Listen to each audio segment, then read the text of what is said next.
हिंदू धर्मातला पवित्र महिना म्हणजे श्रावण.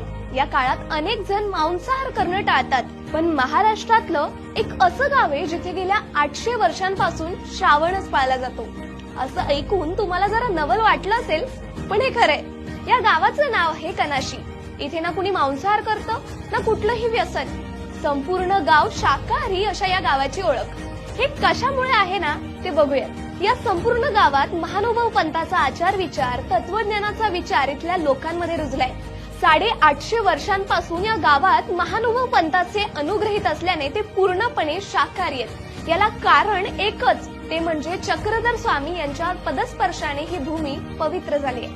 चक्रधर स्वामी म्हणजेच महानुभाव पंथाचे आचार विचार इथल्या संपूर्ण गावकऱ्यांनी स्वीकारलेत. इथल्या प्रत्येक रहिवाशाला शाकाहारी असल्याचा फार अभिमान आहे. कारण हे गाव फक्त मांसाहार किंवा व्यसनापासूनच नव्हे, तर भांडणापासून सुद्धा कोसो दूर आहे. तब्बल 850 वर्षांपासून या गावाने शाकाहाराची परंपरा जपली आहे. अशा पद्धतीने हे राज्यातलं एकमेव गाव आहे. तुमच्या ओळखीत सुद्धा असं अनोखं गाव आहे का? आम्हाला नक्की सांगा.